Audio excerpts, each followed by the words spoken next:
আসসালামু আলাইকুম এসএসসি 2025 শিক্ষার্থী বন্ধুরা, তোমাদের মাঝে আমি আবারও হাজির হলাম নতুন একটা ভিডিও নিয়ে।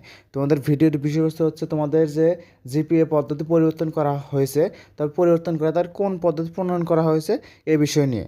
তবে তোমরা যারা আমার চ্যানেল নতুন রয়েছে আমার চ্যানেলটিকে সাবস্ক্রাইব করে দেবে এবং অলরেডি যারা সাবস্ক্রাইব করছো তাদের কোনো ধন্যবাদ। এবং তোমাদের শিক্ষা বিষয়ক যে কোনো পরামর্শ পেতে আমার এই স্ক্রিনে দেওয়া হোয়াটসঅ্যাপ নাম্বার যোগাযোগ করতে পারো।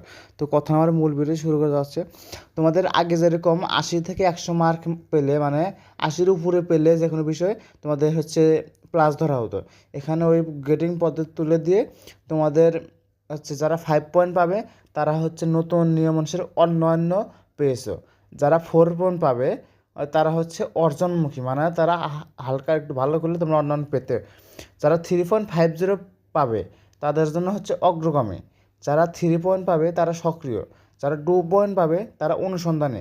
যারা 1 পয়েন্ট পাবে তারা বিকাশমান। যারা হচ্ছে 33-এর কম মার্ক পাবে তারা তো ফেল, অর্থাৎ বর্তমান অনুযায়ী প্রারম্ভিক হবে।